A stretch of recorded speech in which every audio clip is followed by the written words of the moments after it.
자, 오늘 함께 보실 하나님의 말씀은 히브리서 12장 1절에서 3절 말씀입니다. 네, 오늘 이 시간에도 주님의 은혜를 사모하시러 나오신 모든 성도님들에게 하나님의 은혜가 더욱더 풍성히 넘쳐나길 소망합니다. 오늘 보통 제가 이제 설교를 시작한 시간이 보통 정각쯤이 되어야 정상이거든요. 네, 지금 50분밖에 안 됐습니다. 여러분 오늘 기대하셔도 좋을 것 같습니다. 지난주부터 우리가 새로운 주제로 말씀을 나누게 되는데 예수 그리스도의 성품 그 9가지에 대해서 나누게 됩니다. 특별히 오늘은 말씀의 제목처럼 예수님의 인내라는 주제로 말씀을 나누게 됩니다. 여기서 인내라는 단어의 뜻을 모르는 분은 거의 없으실 거예요. 그래도 한번 사전적인 의미를 한번 찾아보면 인내는 이런 뜻을 갖고 있습니다. 명사로서 괴로움이나 어려움을 참고 견디는 것, 좀 순화어로는 참을성 혹은 참을 역이라고 하는 표현인데요. 인내는 참는 것이죠. 여러분 잘 인내하실 수 있으신가요? 여러분들도 분명히 인내하실 수 있는 분임을 믿습니다. 근데 제가 다른 질문을 하나 해보길 원합니다. 세상에 여러분 모든 것들을 인내하실 수 있으십니까? 과연 다 참을 수 있을까? 인내는 참고 견디는 것인데 저는 세상의 모든 사람들이 이것만은 절대 참을 수 없다라고 확신하는 것 한 가지가 있습니다. 좀 정말 죄송한 얘기지만 이 생리적인 현상 중에 이 변비와 반대되는 습성을 가진 상황이 벌어지게 된다면 정말 못 참게 되죠. 교역자들도 이런 현상은 피해갈 수가 없습니다. 물론 제가 지금 그렇다는 건 아닙니다. 이 현상으로 인해서요, 저는 새벽 기도 시간에 성경 봉독을 대신 해달라는 부탁을 받은 적도 있고, 심지어 성만찬 보좌를 대타러 올라간 적도 있습니다. 남의 교회 이 얘기 같죠? 불과 작년 이야기입니다. 여러분, 우리 교회 원만한 목회를 위해 포카리 스웨트를 주시면 정말 좋을 것 같아요. 물론 자주 있는 일이 아니라 딱 한 번 일어난 일입니다. 여러분들 이런 상황들은 뭐 인내했다가 더 어려운 상황을 만나게 되기 때문에 인내해서는 안 되죠. 하지만 오늘 말씀의 주제는 인내인데 바로 예수님의 인내입니다. 지금부터 이제는 성경에서 말하고 있는 그 예수님의 인내를 한번 좀 나누어 보도록 하겠습니다. 제가 말씀을 전하기 앞서서 종종 유머를 자주 사용하는 편이라고 생각을 해요. 근데 왜냐면 여러분들께서 근데 보시기에는 이것이 좀 가벼워 보일 수 있다라고 생각되기도 합니다. 그런데 저는 많은 분들이 하나님을 만나거나 하나님의 말씀을 듣는 일이 조금이라도 더 즐거웠으면 하는 생각이 좀 듭니다. 그런데 남의 말을 듣는 것이 좀처럼 또 쉬운 일은 또 아니죠. 대부분의 목회자들이 말씀을 준비할 때 실제로 어떻게든 더 잘 전달하기 위해서 굉장히 많은 시간 동안에 성경 말씀을 읽고요. 그 말씀과 씨름하고 기대하고 기도하면서 이 말씀을 준비합니다. 하지만 어떻게든 사람이 전하는 것이기 때문에 듣는 사람 입장에서는 그 시간이 인내가 필요한 시간이 되기도 하죠. 근데 강단에서 선포되어지는 이 말씀을 들어야 하는 중요한 이유가 있습니다. 물론 이 자리는 하나님께서 세워주신 특별한 자리입니다. 하나님께서는 여러분들에게 하시고 싶은 말씀이 너무나 많으세요. 그리고 많은 목회자들을 통해서 여러분들에게 하시고 싶은 말씀을 전하십니다. 근데 설교는 마치 이와 같습니다. 제가 채소를 되게 좋아하진 않습니다. 그렇다고 아예 못 먹는 건 또 아니에요. 제가 된장국에 들어간 야채들은 또 먹습니다. 호박이나 양파. 엊그제는 제가 달래 된장찌개를 먹었는데 이 달래도 전 먹습니다. 근데 우리가 읽는 성경의 말씀, 그냥 성경을 펴놓고 읽는 이 말씀은 어떻게 보면 원재료와 같은 것 같아요. 뭐 야채라든지 생고기라든지. 그리고 목회자들은 대부분 말씀을 준비할 때 여러 가지 주석서들을 참고하고 여러 가지 내용들을 참고하는데 이거는 마치 양념과도 같죠. 그래서 말씀은 우리가 준비하는 말씀은 여러분들이 하시는 요리와도 굉장히 비슷해요. 그래서 목회자들의 말씀이 굉장히 다양하기도 한 것이죠. 어떤 분은 맵고 짤 수도 있고 어떤 분은 싱겁지만 부드러울 수 있는 그런 말씀. 많은 목회자들이 이 말씀을 준비할 때 굉장한 많은 시간과 많은 시간을 할애해서 이 말씀과 씨름하게 되는데 목회자들도 말씀을 준비하면 인내의 시간들을 보내게 됩니다. 그래서 말씀을 듣는 여러분들도 인내하고 들었을 때 분명히 그 안에서 하나님의 어루만져 주심과 하나님의 그 위로하심이 여러분들에게 있을 줄로 믿습니다. 오늘 말씀에서 이 인내라는 단어는 헬라어 휘포모네라는 단어입니다. 이 단어는 변치 않는 기다림, 그리고 유지, 즐겁고 희망찬 인내를 가지고 있습니다. 좀 더 단어를 풀면 휘포라는 단어는 밑에라는 뜻이고요. 모네는 머무르다라는 단어인데 합쳐서 밑에 머무르다, 여전히 있다, 견디다, 꿋꿋함을 지니다라는 의미도 가지고 있습니다. 즉 만사를 이렇게 체념한 상태에서 모든 것을 운명에 맡겨버리는 것, 그냥 흘러가는 대로 그냥 있는 것이 인내가 아니라 어려운 상황을 만났을 때 적극적으로 극복해 나가는 것, 그것을 돌파해 나가는 것이 바로 인내입니다. 시기가 늦어지고 일이 예상보다 지연되더라도 낙담하지 아니하고 견뎌야 하는 것, 바로 이것이 인내라는 것이죠. 특별히 오늘 본문의 히브리서의 말씀을 한번 보도록 하겠습니다. 히브리서 11장 1절 말씀인데요. 우리 다 같이 한 목소리로 한번 읽어볼까요?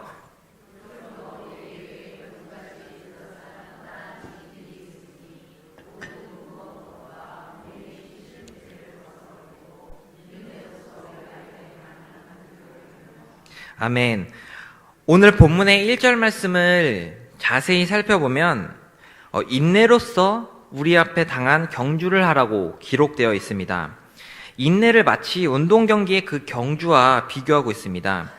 히브리서 12장 1절의 말씀을 보면 어떻게 보면 굉장히 웅장한 그림을 하나 그릴 수 있는데요. 그 마치 올림픽 결승 경기에 많은 회중들 앞에 둘러싸여서 선수들이 경기하는 모습을 발견할 수 있습니다. 오늘 말씀의 배경이 그렇습니다. 구름과 같이 허다한 증인들이 있으니 이 구름과 같이 허다한 증인은 마치 관중들이 구름처럼 몰려있는 모습을 표현하고 있는 것인데 우리 믿음의 선진들이 구름대와 같이 우리를 함께 보고 있다라는 뜻입니다. 또 그런 믿음의 동역자들이 있으니 이제 우리는 인내의 경기를 시작하라라고 권면하고 있는 것이죠. 이어서 모든 무거운 것과 얽매이기 쉬운 죄를 벗어버리고 라고 이어서 기록되어 있습니다. 과거 고대 시대에는 육상 경기를 어떻게 하셨는지 혹시 아시나요? 과거에는 경기에 출전하는 모든 선수들이 옷을 입고 있지 않았습니다. 나체로 경기에 임했습니다. 왜냐하면 몸을 뽐내려는 것이 아니라 그 운동 경기를 할 때 방해되는 모든 것들을 다 벗고 전심전력으로 경기에 임하기 위해서 이 거추장스러운 것들을 다 벗고 뛴 것이죠. 방해를 모두 없애고 목표점을 향해서만 질주했던 것입니다. 요즘도 스포츠 경기를 보면 운동선수들이 특별 제작한 의복 외에는 별다른 것들을 하고 다니지 않고 온전히 그 경기에만 집중하는 것을 보게 됩니다. 오늘 히브리서의 저자도 우리에게 이렇게 권면하고 있는 것입니다. 우리를 보고 있는 믿음의 선진들과 동역자들이 있으니 우리가 인내의 경주를 하기 위해서 쓸데없는 탐심이나 이런 욕심들을 다 벗어버리고 또 하나님과의 온전한 만남을 위해서 이 죄의 습성들을 벗어버리고 오직 그렇게 인내의 경주를 온전히 하라고 권면하는 것입니다. 그렇게 우리는 그리스도의 인내를 본받아야 합니다. 그래서 오늘 몇 가지로 예수님의 인내에 대해서 좀 나눠보고자 합니다.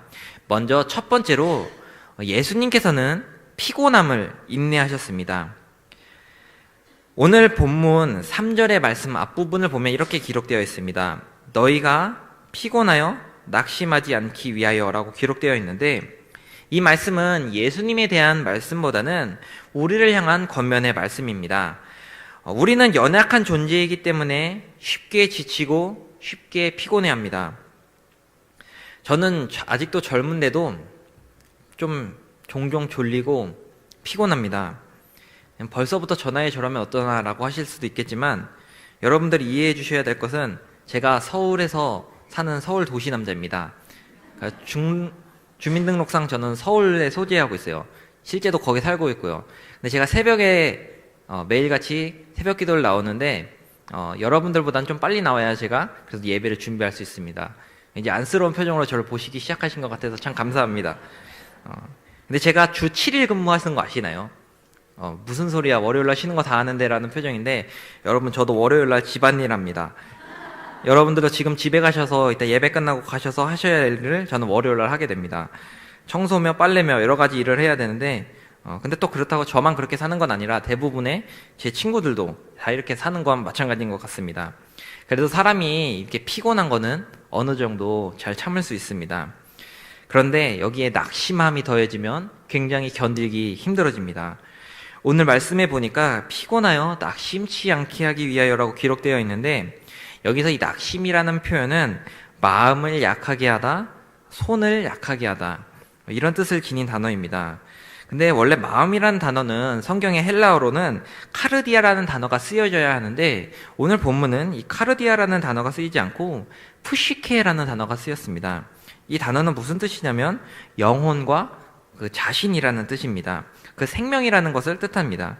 즉, 낙심하다는 뜻은 영혼이 흔들리다, 단순히 마음이 힘든 데 이게 아니라 사람이 미쳐버리게 만든다는 그런 뜻입니다. 쉬운 우리의 친근한 표현으로 보면 환장하는 것, 혹은 내가 엎친 데 덮친 격, 이런 상황인 것이죠. 우리는 이런 어려운 상황을 만나게 될 때 쉽게 또 피곤함을 더 느끼게 되고요, 쉽게 지치기 마련입니다. 예수님도 이런 상황을 만나시긴 하셨습니다. 특별히 오늘 마태복음 17장에 보면은 간질 걸린 아이를 치료하시는 예수님의 그 기적이 기록되어 있습니다. 이 간질 걸린 아이를 고치기 위해서 그의 아이의 아버지가 예수님의 제자들을 찾아갔습니다. 근데 제자들이 이 간질 걸린 아이를 고쳐야 되는데 암만 해도 이 아이가 고쳐지지 않는 거예요. 그래서 아이의 아버지는 너무 답답한 마음에 예수님을 다시 찾아왔죠. 예수님께서는 이 아이의 아버지와 제자들을 향해서 이런 얘기를 합니다. 마태복음 17장 17절인데 특별히 제자들에게 이런 말씀을 하셨어요. 예수께서 대답하여 이르시되 믿음이 없고 패역한 세대여, 내가 얼마나 너희와 함께 있으며 얼마나 너희에게 참으리오, 그를 이리로 데려오라 하시니라. 이 말씀을 딱 보면 뉘앙스는 예수님이 굉장히 화가 나신 것 같이 보이지만 실제로 저는 그렇게 느껴지지 않습니다. 얼마나 너희에게 참으리오라는 말씀이 제자들을 심하게 꾸짖는 그런 뜻이 아니라 내가 얼마만큼 너희를 참으면 너희가 얼마나 더 성장할 수 있을까라는 그런 뉘앙스로 들려왔습니다. 너무나 그 좋은 마음에서 그때까지 너희를 향해서 내가 좀 참기를 원했는데 내가 기다려줄게, 저는 어떤 이런 의미로 담아왔다는 것이죠. 왜냐하면 제자들이 예수님께 그렇게 물었어요. 이후에 우리는 왜 안 됩니까? 라고 물었습니다. 근데 예수님은 그 다음에 화를 내시면서 됐어, 너희들 필요 없으니까 그냥 내가 할게, 이렇게 얘기하지 않으시고 오히려 20절의 말씀을 보면 친히 이렇게 알려주셨습니다. 이르시되 너희의 믿음이 작은 까닭이니라. 진실로 너희에게 이르노니 만일 너희에게 믿음이 겨자씨 한 알만큼만 있어도 이 산을 명하여 여기서 저기로 옮겨지라 하면 옮겨질 것이요 또 너희가 못할 것이 없으리라. 아멘. 예수님께서는 제자들의 믿음이 얼른 성장해서 이 세상에서 얼른 하나님의 나라를 잘 전파하길 원하셨던 것입니다. 여러분, 다른 사람에게 무언가를 가르치는 것만큼 피곤한 것이 없을 겁니다. 혹시 여러분들 중에 배우자에게 운전을 배워보신 분 계신가요? 아니면 배우자에게 운전을 가르쳐 보신 분 계신가요? 저희 아내가 작년에 면허를 땄습니다. 누가 운전 연수를 시켜줬을까요? 제가 했습니다. 저희 집 분위기가 어땠을까요? 아닙니다. 여러분, 정말 화목했습니다. 제가 저희 아내에게 운전을 가르치면서 딱 한 가지 결심했습니다. 내 절대 화를 내지 않겠다. 그런데 화가 날 상황이 생겼을까요? 엄청 많이 생겼을까요? 장난 아니었습니다. 그럼에도 저는 속으로 계속 다짐했습니다. 난 절대 화를 내지 않을 거야. 전 단 한 번도 화를 내지 않고 오히려 친절하게 저희 아내에게 운전을 가르쳐줬습니다. 이건 주님께서도 보증서 주실 일이고, 전 아내를 결코 다그치지 않았어요. 세상 천사를 만난 기분이었을 겁니다. 저는 그땐 예수님이었습니다. 여러분 중에 운전 연수가 필요하신 분은 제게 오십시오. 제가 다른 강사들보다 10%는 저렴하게 드릴 수 있습니다. 여러분, 제가 나름 인내를 할 줄 아는 사람이라는 것을 배웠습니다. 하지만 정말 피곤하긴 했습니다. 우리 아내는 그 덕분에 지금 판교와 서울을 내 집 드나들듯이 아주 잘 완전 운전을 잘합니다. 누군가를 훈련하고 양육하는 거 쉬운 일이 아닌 것 여러분 잘 아실 거예요. 자녀를 키워 보셨기 때문에 그것이 어떤 일인지 너무나 잘 아실 겁니다. 또 특별히 교회 학교 교사로서 봉사하시는 분들은 그게 또 어떤 심정인지 더욱더 잘 알게 되실 거죠. 저는 예수님의 인내를 볼 수 있는 또 다른 장면을 하나 준비했습니다. 바로 예수님께서 겟세마네 동산에서 기도하시는 장면인데요. 그때 예수님의 심정이 이렇게 표현되어 있습니다. 말씀하시되 내 마음이 심히 고민하여 죽게 되었으니 너희는 여기 머물러 깨어 있으라 하시고, 예수님이 자신의 운명 앞에서 너무나 큰 고민을 느꼈습니다. 바로 그런 장면이었습니다. 가르치던 제자들에게 중보 기도를 요청하는 만큼이나 마음이 예수님은 많이 무거우셨습니다. 하지만 제자들은 그 속도 모르고 계속해서 잠만 자고 있었죠. 얼마나 제자들이 원망스럽고 얼마나 예수님의 마음이 낙심되셨습니까?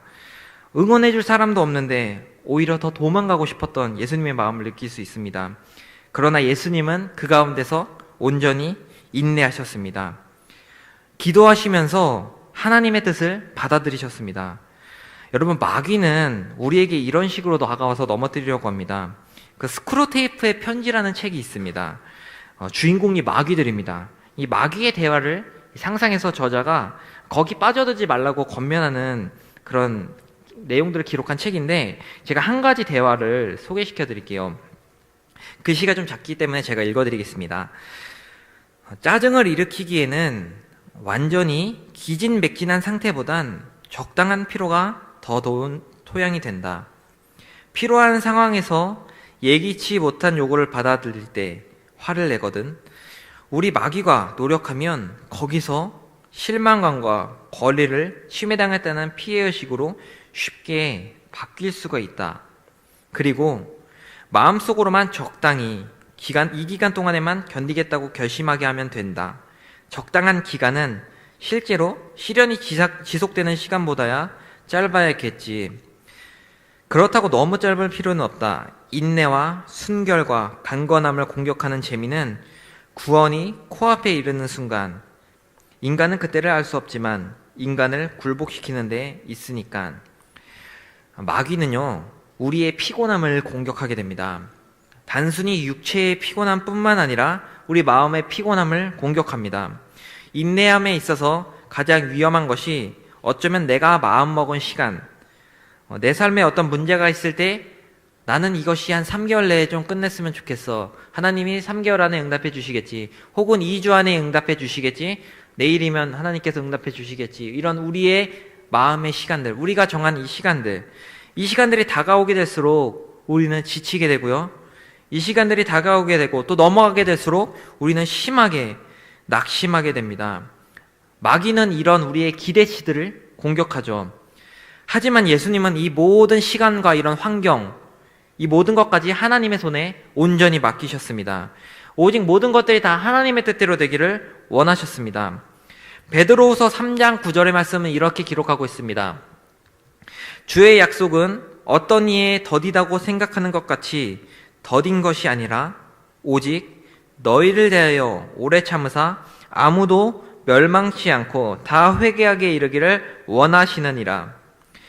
여러분, 우리 삶의 문제를 크로노스의 시간, 즉 우리의 육체의 시간에 가두지 마시고, 여러분이 정한 대로 가두지 마시고 오직 하나님의 시간, 그 카이로스의 시간 속으로 들어가셔서 하나님의 때를 소망하고 또한 그것을 능히 얻기 위해 전심으로 기도하며 견디는 우리 불꽃교회 성도님들 되시길 간절히 소망합니다. 두 번째로, 예수님께서는 거역한 자들, 반대한 자들에 대해서 인내하셨습니다. 예수님은 예수님을 대적했던 사람들에게 인내하셨는데, 특별히 이 거역한 일이라는 단어는 안틸레고라는 단어가 쓰여졌어요. 마치 영어의 그 안티 이런 단어와 되게 비슷하죠. 비슷한 맥락입니다. 많은 성경이 이 거역하다는 단어를 다양한 단어로 표현했는데, 부정하다, 반박하다, 반대하다, 대항하다, 이런 표현들로 사용했습니다. 반대하는 것만큼, 나를 반대하는 것만큼 우리를 힘들게 하는 것이 없습니다. 우리를 미워하는 것만큼 견디기 어려운 것도 없죠. 동시에 누군가 계속 우리를 반대한다면, 누군가가 계속 내 행동과 내 생각과 다른 대로 이렇게 많은 행동들을 하게 된다면 우리는 그 분노를 참아내기가 쉽지 않다는 것입니다. 오늘 본문에서는 히브리서 12장 3절에 이렇게 기록되어 있습니다. 자기의 거역한 일을 참으신 이를 생각하라라고 기록되어 있습니다. 또 가톨릭 성경은 이렇게 기록되어 있죠. 이렇듯 심한 미움을 받으시고도 참아내신 그분을 생각해 보십시오. 여기서 생각해 보라. 생각하라는 말씀은 그냥 생각하라는 게 아니라 심사숙고하라는 겁니다. 잠시 그냥 기억이 나기 때문에 생각하라는 뜻이 아니라 그 생각한 대로 바로 실천하라는 단어로 쓰여진 것이죠. 예수님께서 당하신 모욕과 순환을 감내하신 것을 생각해서 우리도 그렇게 하라는 것입니다. 제가 굉장히 산만한 편입니다. 여러분들 중에 혹시 이런 거 굉장히 싫어하시는 분 있을 것 같아요. 이 볼펜 이게 똑딱거리는 소리 굉장히 거슬려 하시는 분 계시죠? 저는 이걸 너무나 좋아하는 사람입니다. 지금도 이걸 너무나 하고 싶습니다. 제가 그런 게 이상한 사람인 줄 알았습니다. 근데 그게 아니더라고요. 그 유럽의 어떤 교육을 연구하시는 분들 중에 사람의 성향 중에 손에 무언가를 쥐고 있을 때 이게 호두 같은 거나 고무공 같은 것을 쥐고 이렇게 조물락조물락 걸었을 때 이 사람의 집중력이 더 향상되는 종류의 사람이 있다라고 연구의 결과가 있습니다. 제가 바로 그 사람이었습니다. 저는 일을 하거나 공부를 할 때 책상이 깨끗하면 절대로 일을 할 수가 없습니다. 정말 많이 지저분합니다. 아마 제 방을 한 번은 보신 분들은 답답하실지 모르겠지만 저는 그게 일하고 있다는 증거입니다.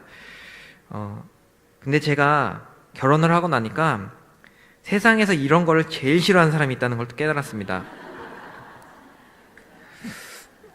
그래서 저는 안 합니다. 저는 이렇게 또 인내를 배워가고 있어요. 저를 위하기보단 타인을 위한 배려, 바로 이것도 인내의 한 모습일까 아닐까 생각합니다. 제가 편하고 좋은 것이 다른 사람에게 있어서 굉장히 거슬리다면 그것을 참아야 하는 것도 인내겠죠. 또 하지만 나를 거슬리게 하는 사람들을 향해서 참아야 하는 것이 진정한 인내입니다.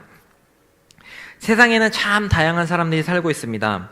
그래서 거기서 상처도 많이 받고 또 나와 의견이 다른 사람들을 만나게 되면서 그렇게 사람들과 부딪히게 되고 충돌하게 되고 이런 일들이 지속되게 됐을 때 우리 안에서 분노가 일어나게 되고 오해가 생깁니다.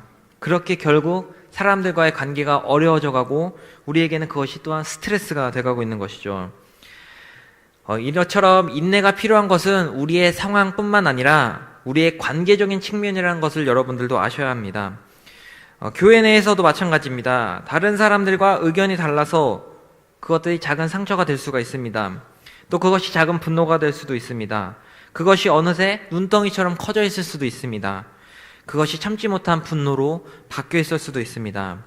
제가 우리 분당 우리 교회 이찬수 목사님 설교를 듣다가 발견한 사실이 하나 있습니다.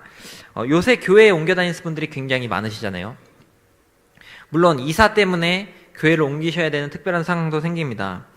하지만 그 중에는 상처로 인해서 교회를 떠나오신 분들도 있습니다. 그래서 새 가족들 중에 심지어 직분자들도 있는 것이죠.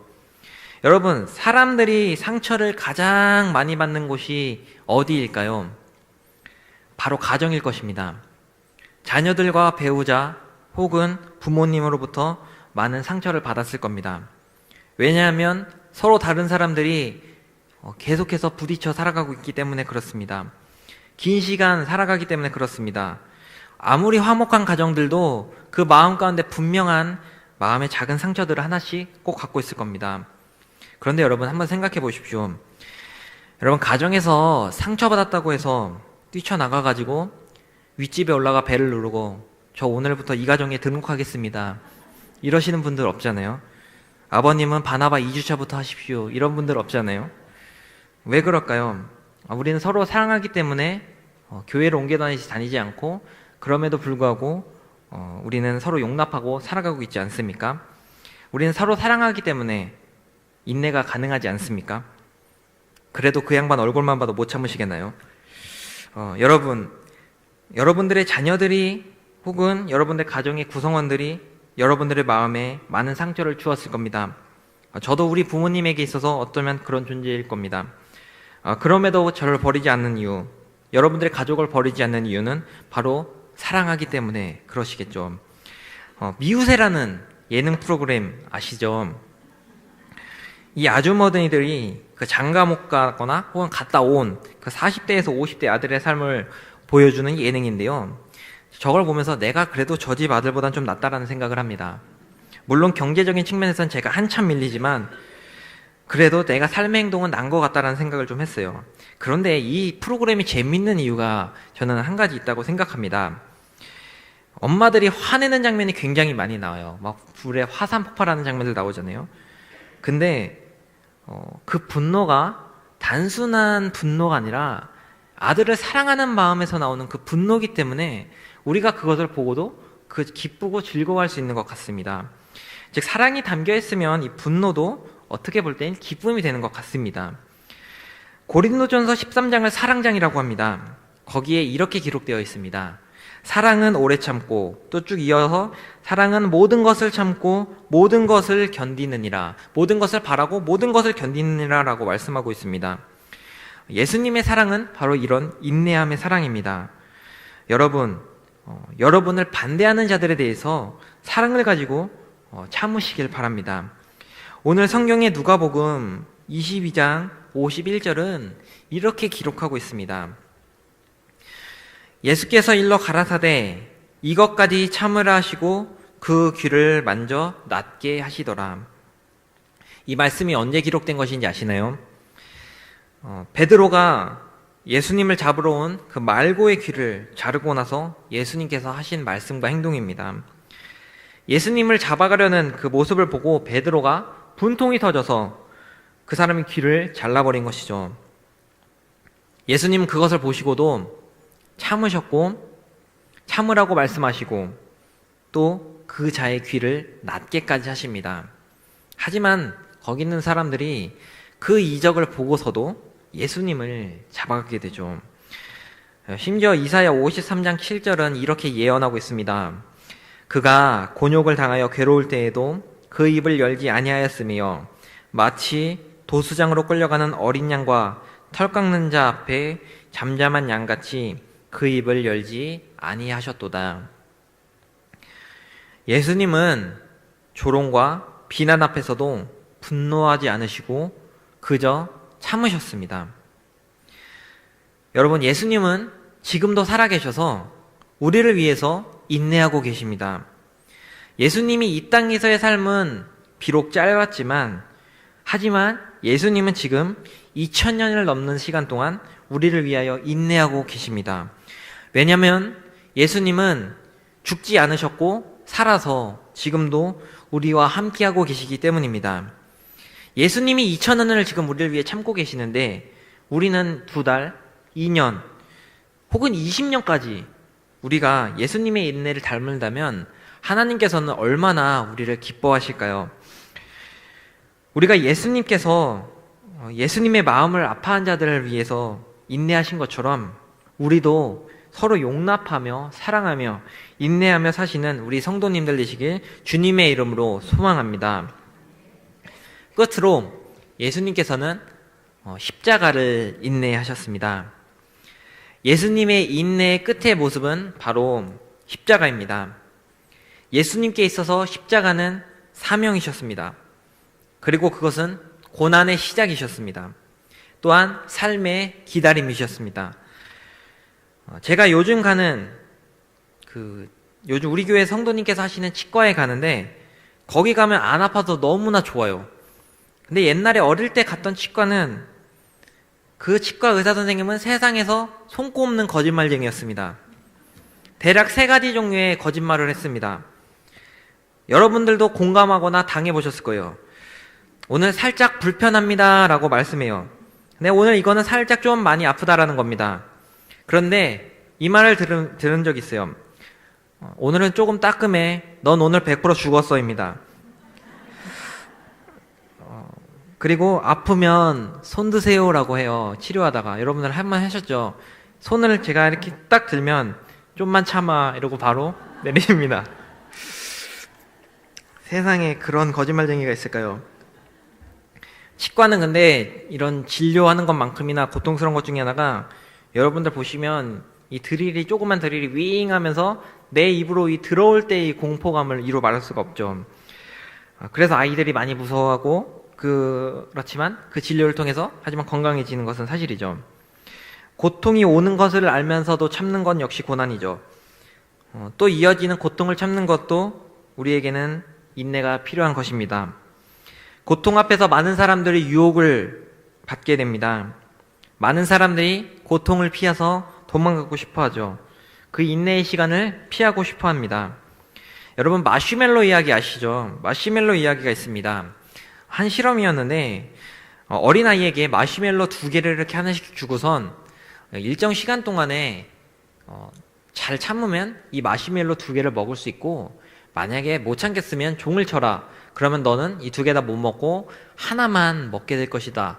근데 어떤 아이들은 2개를 다 참은 아이들, 참아서 2개를 다 먹은 아이들도 있고, 어떤 애는 그거를 못 참고 종을 쳐서 1개만 먹은 아이들이 있습니다.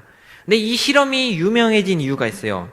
10년 뒤입니다. 화면을 보면 이 아이들 중에 머시멜로의 유혹을 참은 아이가 못 참은 아이보다 오히려 사회적응을 더 잘하게 됐을 뿐만 아니라, 지금 우리로 따지면 수능이죠. 그 SAT에서 210점이나 더 많은 점수를 받은 것으로 밝혀졌다는 사실입니다.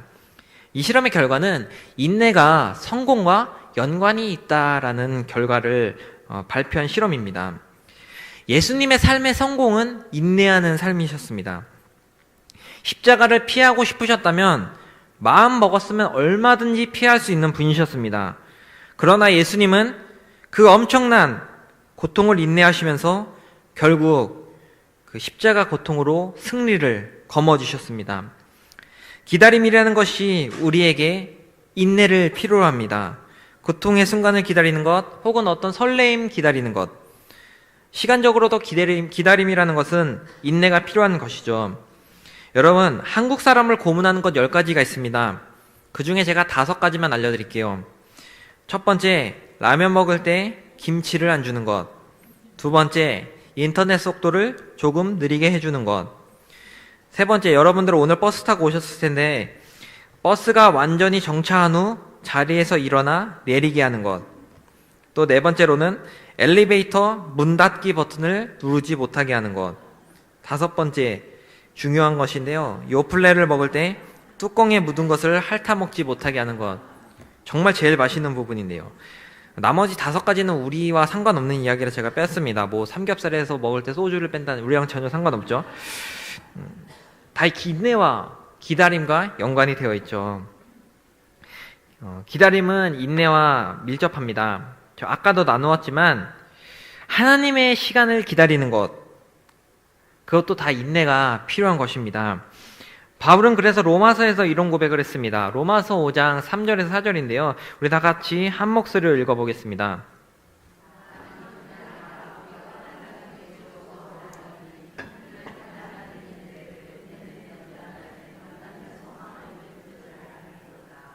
아멘. 환난 중에도 즐거워하는 것.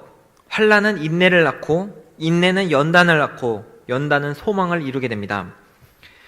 욥이 고통 가운데서 온전히 인내했습니다. 욥은 그런 고백을 했죠. 그러나 내가 가는 길을 그가 아시나니 그가 나를 단련하신 후에는 내가 순금과 같이 되어 나오리라. 그 수많은 인내의 시간을 통해서 그것을 견디었더니 나는 이제 순금처럼 정결해졌다.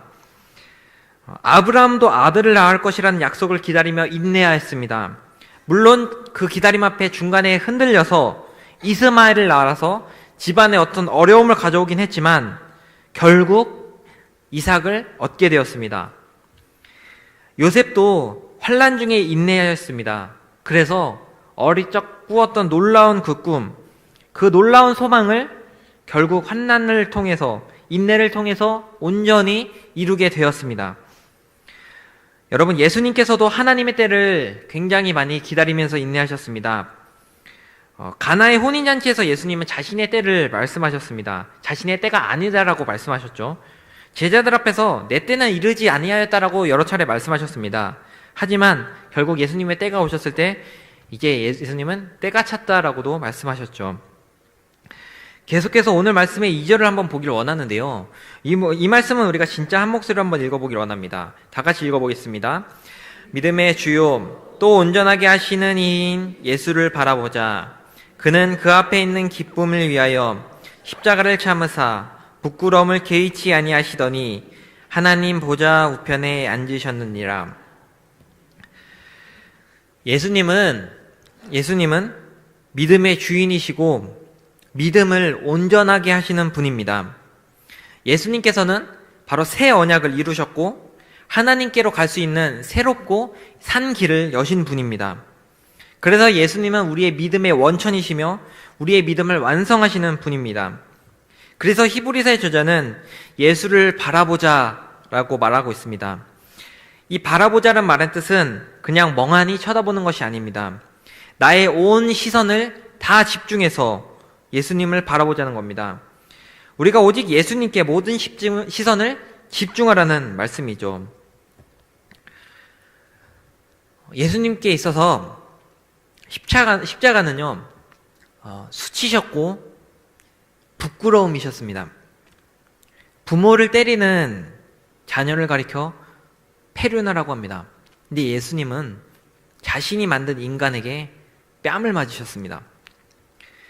사람들에게, 자신이 사랑했던 사람들에게 강도보다 더 못한 취급을 받으셨고 그 사람들에게 배신을 당하셨습니다. 또 말로 할 수 없는 심한 채찍질을 당하셨습니다. 누구도 지기 힘들어했던 그 무거운 십자가를 메시고 골고다를 올라가셨습니다. 옷이 찢기셨고요. 알몸으로 조롱을 받으면서 십자가에 고통스럽게 못 박히셨습니다. 처음부터 끝까지 다 고통의 연속이셨습니다.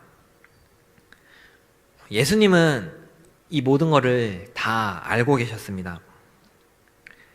피하지 않으셨고요. 인내하심으로 끝까지 이 십자가의 고통을 온전히 당하셨습니다. 왜냐하면 우리를 너무나 사랑하셨기 때문에 이 고통을 당하신 겁니다.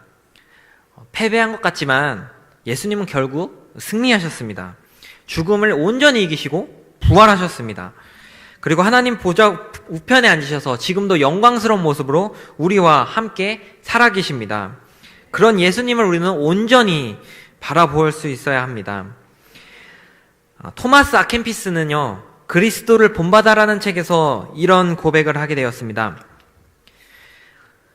오 주님, 당신께서 평생 동안 참고 견디셨기 때문에 당신 아버지의 계명을 특별히 순종할 수 있었나이다.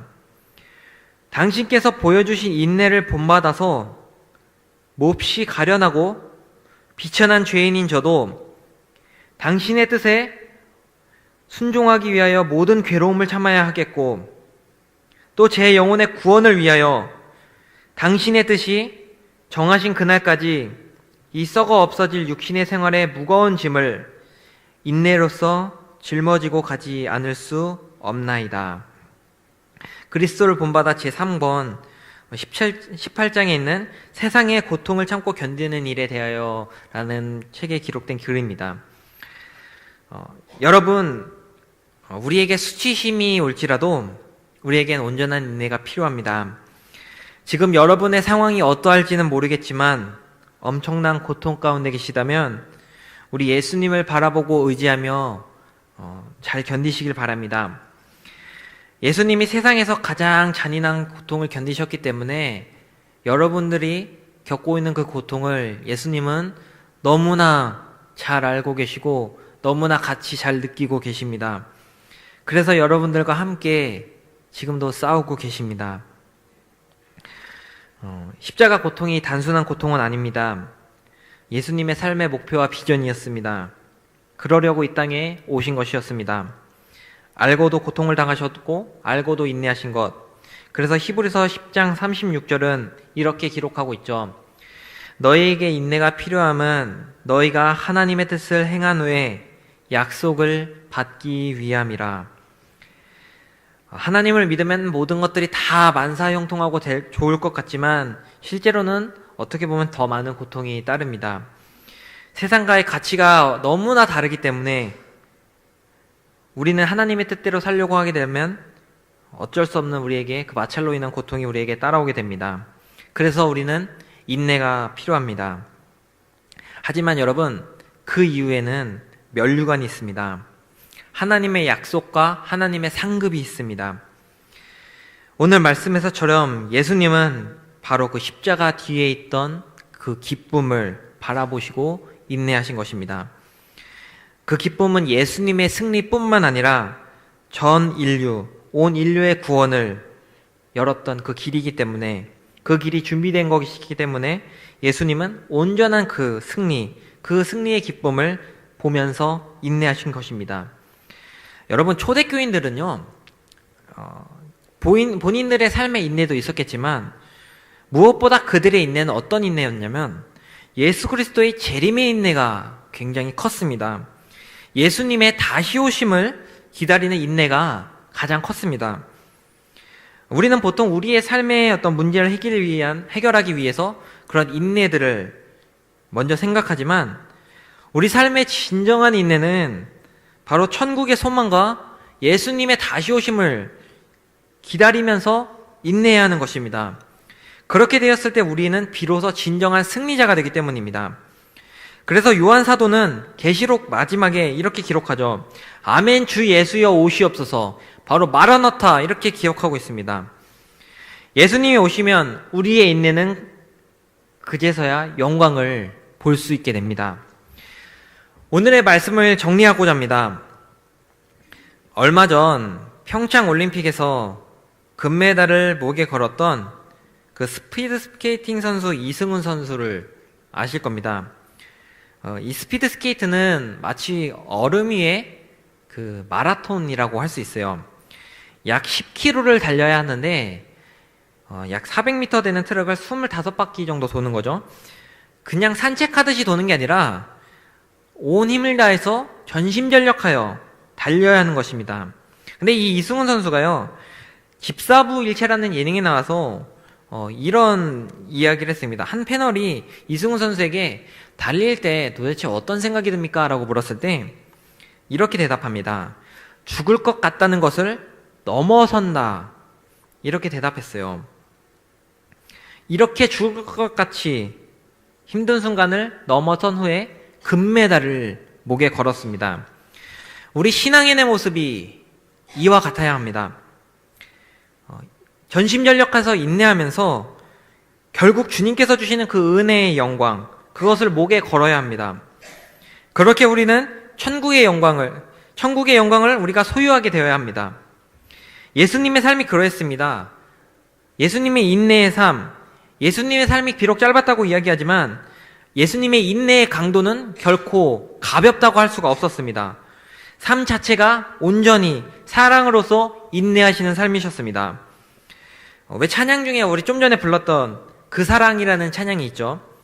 거기 가사 중에 이런 가사가 있었습니다. 상한 갈대를 꺾지 않고 꺼져가는 등불을 끄지 않는, 물론 이사야서 42장에 기록된 예언인데 바로 이것이 예수 그리스도의 인내입니다. 상한 갈대를 꺾지 않고 기다리시는 것, 꺼져가는 등불을 끄지 않고 기다려주시는 것, 이 놀라운 인내를 예수님께서는 우리를 향해서도 보이고 계십니다. 인내는 우리의 힘만으로 하는 것이 아닙니다. 우리의 힘으로 인내를 하겠다는 건 그냥 견디는 것이겠죠.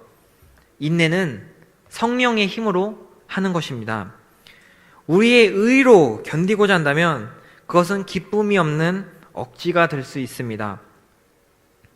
나무가 열매를 맺으려면 기다림이 필요하듯 우리에게 인내의 시간, 그 기다림의 시간이 주어진다면 성령님과 함께 그 시간을 보내시기 바랍니다.